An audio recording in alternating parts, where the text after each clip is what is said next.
기도하겠습니다. 주님의 이름으로 사랑합니다. 축복합니다. 잘 나오셨습니다.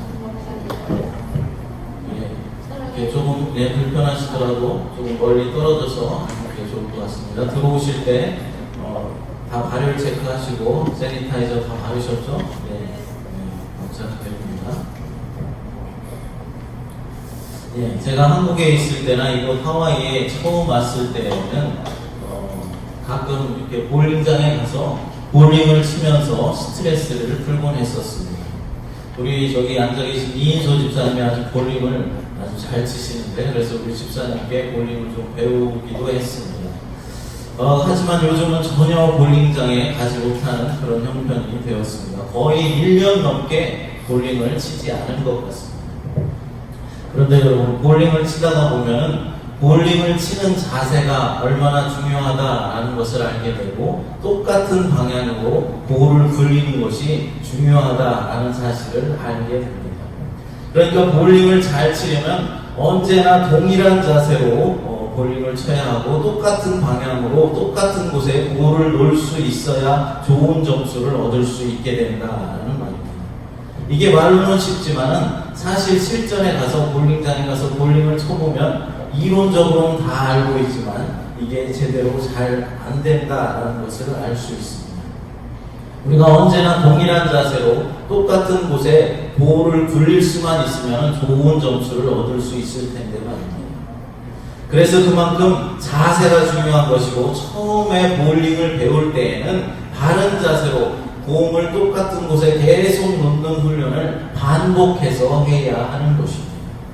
어찌 이것이 볼링뿐이겠습니까? 다른 모든 스포츠 종목도 다 마찬가지죠. 골프도 그렇고 축구도 그렇고 기본기가 아주 중요하다라는 것입니다. 얼마나 기본기가 탄탄하냐에 따라서 성적도 좌우되는 것입니다. 이처럼 기본기가 중요한 것은 운동뿐만 아니라 음악도 마찬가지입니다. 제가 원래 메이저가 음악이고 그 중에서 저는 플룻이라는 악기를 전공했습니다. 그런데 악기를 배우는 것도 기본기가 얼마나 중요한지 모릅니다. 처음 악기를 배울 때는 악기를 잡는 자세와 그리고 좋은 소리를 내는 그 기본기가 중요하다라는 것이죠. 그런데 어떤 사람들은 기본 자세와 기본기를 별로 중요하게 생각하지 않고 빨리빨리 그냥 진도나 나갔으면 좋겠다, 그래서 아주 유명한 연주곡을 빨리 연주해보고 싶다라는 그런 생각만 하는 사람이 있다는 것입니다. 그러나 기본 자세가 잘 갖추어져 있지 않는 그런 상태에서 진도만 빨리 나가게 된다면 어떻게 손가락은 잘 돌아갈 수 있을지 모르겠지만 아름답고 맑은 소리로 소리를 내지 못해 유명한 연주곡을 연주한다라고 할지라도 아름다운 소리로 다른 사람들을 감동시키는 그런 소리로 연주해내지는 못할 것입니다. 그래서 처음부터 기본 자세를 잘 배워야 하고, 또 좋은 소리 내는 방법, 호흡하는 방법 등을 잘 배워야 하는 것입니다. 신앙생활도 이와 마찬가지다라는 것입니다. 우리가 신앙생활을 잘하기 위해서는 신앙생활의 가장 기본이 되는 예배생활을 잘 해야 한다는 말입니다. 예배생활도 제대로 하지 못하면서 어떻게 예배 드리는 것이 바른 예배인지도 모르면서 그냥 몸만 와서 예배만 드리고 돌아간다라고 한다면 그것은 바른 예배의 자세가 아니라는 것입니다. 그럼 예배 드릴 때의 바른 자세는 어떤 것인지 오늘 본문의 말씀을 중심으로 살펴보도록 하겠습니다. 첫째로 우상을 만지지 말고 예배에 참석해야 합니다. 본문 23절을 읽겠습니다. 너희는 나를 비벼서 은으로나 금으로나 너희를 위하여 신상을 만들지 말고. 너희는 나를 비벼서 은으로나 금으로나 너희를 위하여 신상을 만들지 말라. 이 말씀이 무슨 말씀이겠습니까? 우상을 만들지 말라라는 것입니다. 사랑하는 여러분, 우상이라는 것은 절에 가면 있는 부처상만을 의미하는 것은 아닙니다. 하나님보다 더 관심이 있고 하나님보다 더 좋아하고 사랑하는 것이 바로 우상이라는 것입니다. 여러분이 제일로 좋아하고 제일로 사랑하는 것이 무엇입니까? 한번 가슴에 손을 얹고 곰곰이 생각해 보시기 바랍니다. 나는 요즘 무엇에 꽂혀 있고 무엇에 관심이 있고 어떤 것을 생각하고 있는지 늘 생각하고 있는 것이 무엇인지 한번 생각해 보시기 바랍니다. 정말로 나는 하나님을 제일로 사랑합니다 라고 자신있게 고백할 수 있는 분이 있겠습니까? 정말로 하나님을 제일로 사랑한다면 이 예배 시간이 간절하게 기다려져야 맞습니다. 그게 정상입니다. 그런데 이 시간이 정말로 기다려진 분이 계십니까? 여기 계신 분들 가운데 이 시간이 정말로 기다려졌다 하는 분이 계십니까? 어떻게 겨우겨우 간신히 마지못해서 혹시 나와 있지는 않으십니까?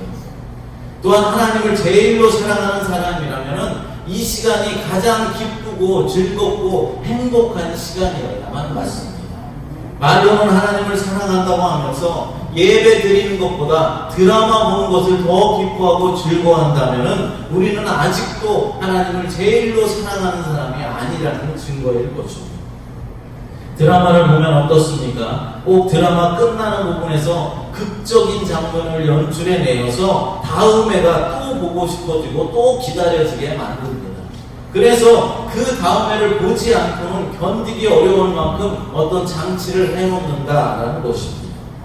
요즘은 녹화된 드라마를 다시 보기로 얼마든지 또 다시 볼 수 있게 만들어 놓아서 한 번 드라마에 빠지면은 첫 회부터 마지막 회까지 그냥 밤을 새워가며 한 번에 다 보는 그런 경우까지 생깁니다. 한낱 드라마도 다음 회가 궁금해지고 자꾸 보고 싶어지는데 우리가 드리는 이 예배는 어떠냐는 말입니다. 다음 주일 예배가 기다려지고 다음 주일은 어떤 설교 말씀을 나에게 주실까 그런 기대감이 여러분들에게 있습니까? 다음 주일 예배가 기다려지며 자꾸 예배가 드려지고 싶냐는 말입니다.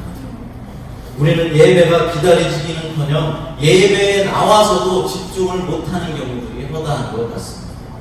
예배가 있는 바로 전날도 예배 준비로 분주한 것이 아니라 어디 놀러 다니고 쏴돌아 다니고 다른 사람 만나느라고 분주하고 바쁩니다.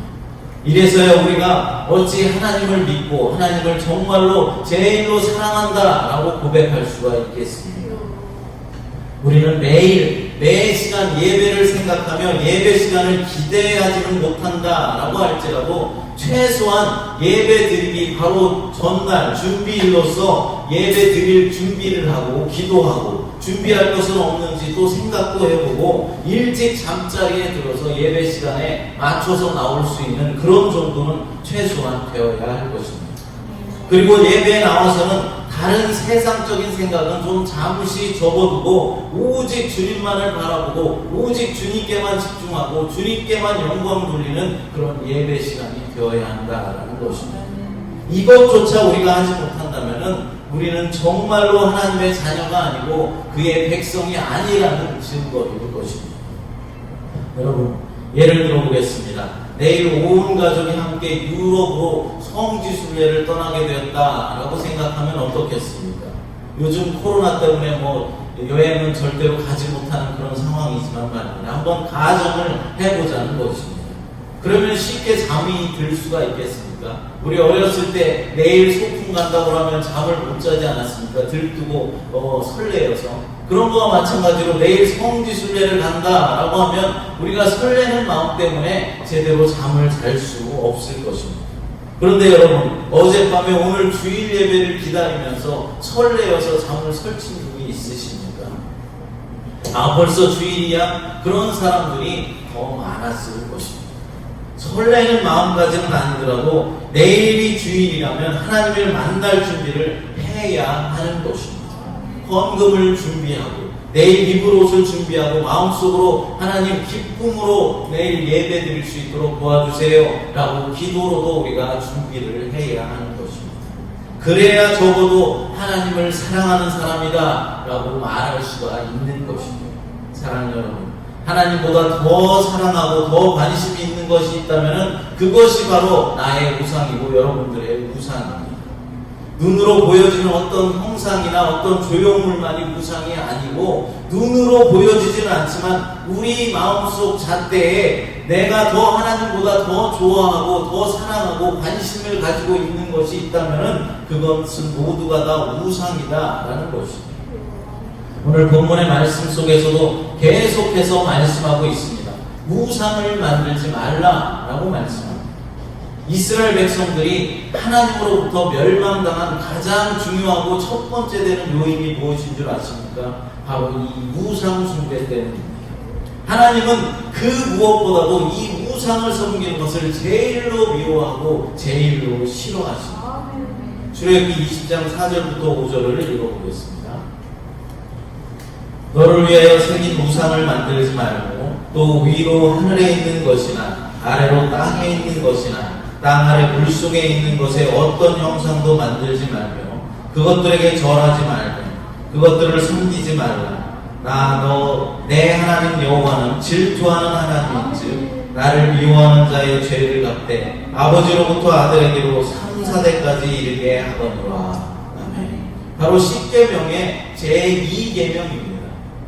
우상을 만들지 말고 우상을 섬기며 우상을 하나님보다 더 사랑하지 말라. 그러면 하나님께서 질투하신다라고 말씀하고 있습니다. 또한 3, 4대까지 벌을 내리시겠다라고 말씀하고 계십니다.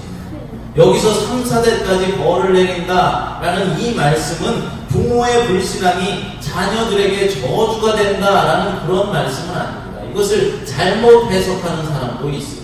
그러나 그런 이야기는 아닙니다. 저주가 된다 그런 이야기가 아니라 이것은 처벌의 차원이 아니라 자식들에게 미치는 부모들의 죄에 어떤 영향력이 있다라는 말인 것입니다.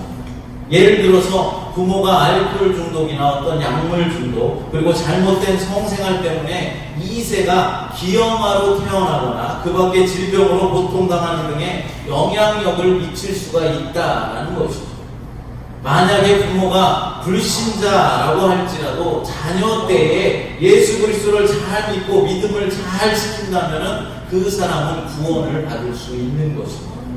반대로 부모가 아무리 믿음 생활을 잘 했다 할지라도 당대의 자녀가 예수 그리스도를 믿지 않는다라고 한다면 구원을 받지 못하는 것입니다. 그러나 어찌되었건 부모의 신앙이라는 것은 자녀들에게 영향을 미치게 되어 있다는 사실입니다. 그러므로 자녀들에게 잘못된 영향을 미치지 않으려면 우리는 우상을 섬기지 말고 믿음 생활에 언제나 모범을 보여야 하는 것입니다. 사랑하는 여러분, 우리들은 하나님을 최고로 사랑해야 합니다. 다른 무엇보다도, 다른 어떤 것보다도 하나님을 최고로 사랑해야 합니다. 하나님보다 더 사랑하는 것이 있다면 지금 이 순간 끊어버리십시오. 하루속히 우상을 끊어버리고 온전히 하나님께 예배하는 여러분 모두가 되시기를 바랍니다. 예배 드리기 전에 하나님보다 더 사랑하는 것이 있다면 그것부터 제거해 버리십시오. 그리고 기도하십시오. 회개하십시오. 주님, 내가 하나님보다 물질을 더 사랑했습니다. 하나님보다 자녀를 더 사랑했습니다. 하나님보다 스포츠를, 게임을, 드라마를 더 좋아했습니다. 용서해 주시고 이제부터 하나님만을 더욱더 사랑하며 섬길 수 있도록 도와주시옵소서. 이렇게 기도해 보시기 바랍니다.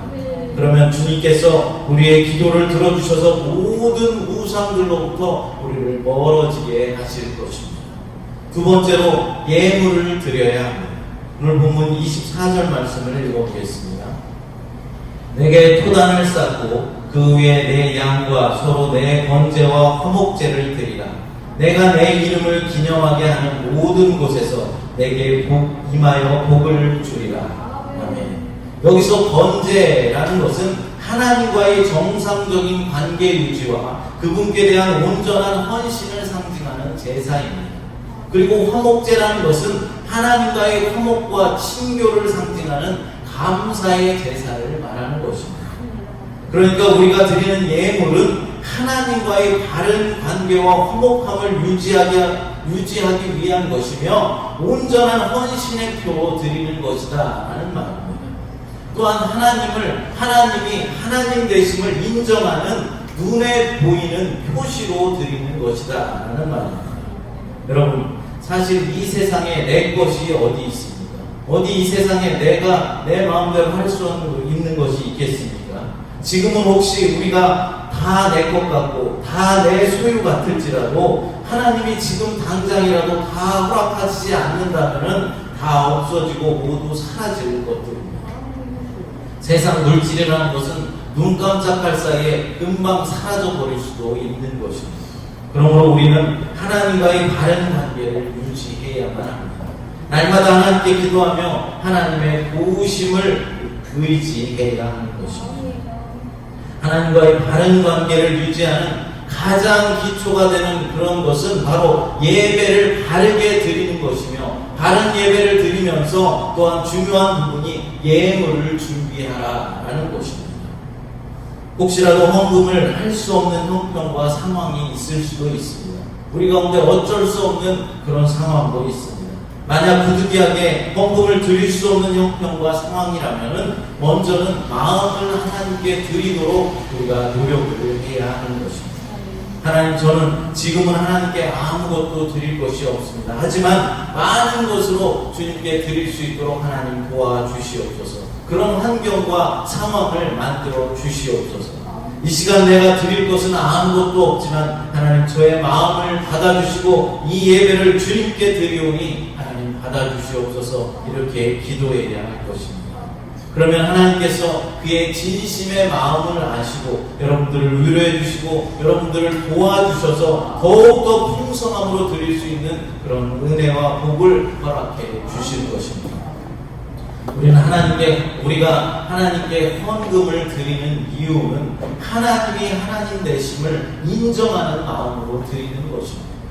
마치 에덴 동산에서 모든 것이 다 아담과 하와에게 허락되었지만 동산 중앙에 있는 선악과만큼은 금지하셨던 것 같은 그런 이치인 것입니다. 그러니까 우리가 주님 앞에 11조와 감사 예물과 주일 헌금을 드리면서 내가 가진 모든 것이 하나님 것임을 고백하는 마음으로 우리에게 허락한 모든 물질 가운데 일부를 하나님 앞에 드리는 것입니다. 이 헌금을 드림으로 모든 것이 다 하나님의 것입니다. 다 하나님의 소유입니다. 라고 고백하는 것이죠. 사랑하는 여러분, 우리가 하나님의 자녀라면 마땅히 하나님께 헌금을 드림으로 모든 것이 하나님 것입니다라는 것을 고백해야 합니다. 더불어 모든 것이 하나님의 것이지만 우리에게 11조를 제외한 모든 것을 허락해 주셨음을 감사해야 하는 것입니다. 만약에 여러분 10의 9조를 하나님께 바치고 너희들은 10의 1조만 가지고 쓰라 라고 했다고 한다면 어떻게 했겠습니까? 그렇게 명령하셨다 할지라도 우리는 어쩔 수 없는 일입니다. 그러나 다행스럽게도 너희가 10의 9조를 쓰고 10의 1조만 나에게 바치라 라고 했으니 얼마나 감사한 일입니다. 제가 신학대학원에 다닐 때 한 번은 천안 병천에 있는 연수원에서 수련회를 한 적이 있었습니다. 2박 2일의 그 연수 과정 중에 몇몇 전도사님들과 함께 병천 읍내를 이제 나갈 일이 있었습니다. 일을 마치고 이제 점심 시간이 되어서 점심 식사를 해야 했습니다. 그런데 병천하면 여러분 무엇이 제일 유명합니까? 순대입니다. 병천 순대 하면은 전국적으로도 유명해서 전국 방방곡곡에서 그 순대를 먹으려고 일부러 찾아오는 사람도 있습니다. 그만큼 병천 순대는 유명하고 맛이 있다는 것입니다. 그런데 병천에는 순대집이 한두 곳이 있는 것이 아닙니다. 어떤 집이 정말로 맛이 있는 집이고 원조집인지 우리는 찾았습니다. 그러다가 우리 눈에 이제 띈 그 간판이 있었는데 원조 병천 순대라는 간판이 들어왔습니다. 그 집을 향해서 이제 우리가 들어가려고 하는데 그 뒤쪽으로 시조 병천 순대라는 간판이 보였습니다. 여러분 원조가 더 먼저입니까? 시조가 더 먼저입니까? 잘 모르겠습니다. 그런데 그 옆집에는 또 원조 할머니 병천 순대라는 간판도 보였습니다. 그 외에도 자기 집이 원조이고 자기 집이 진짜 병천 순대다라는 것을 나타내는 간판들이 질비하게 있었습니다. 그렇습니다. 겉으로 볼 때는 모두가 다 원조 같고 모두가 다 진짜라고 이야기하지만은 대부분의 것들이 거짓이고 위선인 것을 우리가 볼 수 있습니다. 우리가 예배 드릴 때도 마찬가지다라는 말입니다. 우리들은 모두가 진심으로 예배를 드리고 있다라는 말입니다. 하나님을 사랑하고 진심으로 하나님만을 사모합니다라고 고백도 합니다. 그러나 그 마음 중심에는 하나님이 없고 세상적인 생각과 세상이 주는 편안함에 안주하려고 하고 있지는 않으십니다. 하나님을 도구로 이용하여서 세상의 성공을 이루려 하고 예수님의 이름으로 자신의 출세를 보장받으려 하고 있지는 않으시냐는 말입니다. 말로는 하나님께 예배드리러 교회에 나왔다라고 말하지만 사실은 하나님에 대한 조금의 관심도 없는 사람도 있습니다. 예수님께서 나의 죄를 대신해서 십자가에서 피 흘려 돌아가셨다, 나의 죄를 대신하여 죽으셨다 라고 아무리 목이 터져라 설교를 해도 그것에 관심도 없고 아무런 감동과 깨달음이 없습니다. 겉모습으로는 하나님을 믿는 사람처럼 보이지만 실상의 속마음은 하나님과는 전혀 관계없는 사람도 있다는 것입니다.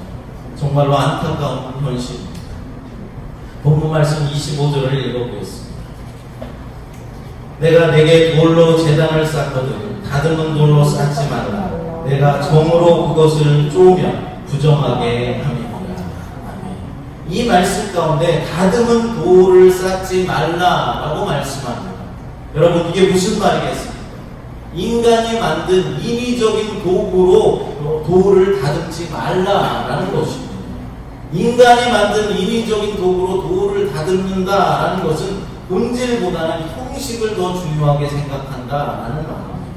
쉽게 말해서 예배에서는 하나님이 드러나고 하나님만 높이고 하나님께만 영광을 돌려드려야 하는데 그런 것에는 관심이 없고 우리 사람들의 어떤 편안함이나 예배의 형식 같은 것에만 관심이 있다라는 것입니다.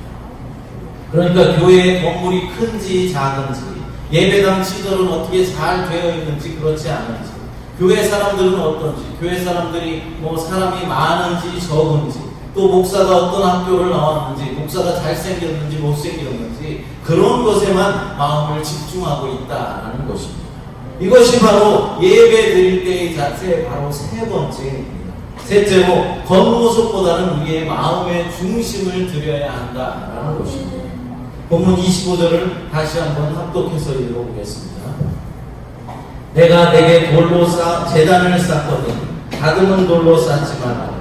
내가 정으로 그것을 쪼면 부정하게 함이니라. 아멘. 이게 무슨 말이라고 했습니까? 형식보다는 본질이 더 중요하다라는 것입니다. 그렇습니다. 하나님은 인위적으로 치장한 겉모습과 그 겉모습의 아름다움을 보지 않으십니다. 자연 그대로의 모습을 원하신다라는 것입니다. 우리들의 있는 모습 그대로를 하나님께서는 받아주신다라는 것입니다. 여러분, 어떤 사람이 저를 좋아하고 저를 존경한다, 저를 사랑한다 라고 말하면서 제게 잘 보이려고 하는 사람이 있다라고 생각해 봅시다. 제게 잘 보이려고 하는 사람이 없겠지만 말입니다.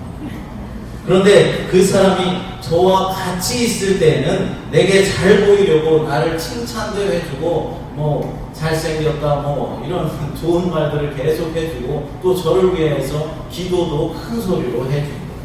그런데 내가 없을 때 나를 위해서 기도를 안 할 뿐만 아니라 나를 비방하고 나를 욕합니다. 한마디로 뒷담화를 치는 것입니다. 그러면 그 사람이 정말로 나를 존경하고 나를 좋아하는 사람이겠습니까? 그렇지 않을 것입니다.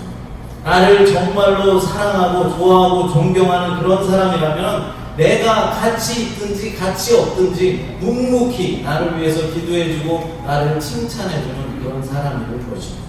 마찬가지로 하나님 앞에 예배할 때에도 겉으로만 열심히 하는 척, 말씀을 듣는 척 하지만은 실제의 마음 가운데는 딴 생각을 하고 있고 이 예배 언제 끝나나? 오늘 말씀이 왜 이렇게 긴가? 이런 생각만 하고 있다면은 그것은 바른 예배의 자세가 아니다라는 것입니다.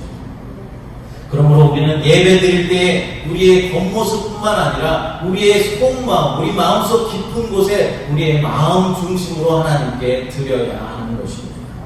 어떤 사람들은 예배가 재미가 없다라고 말합니다. 예배가 지루하다라고 말하는 사람들이 참으로 많은 것 같습니다.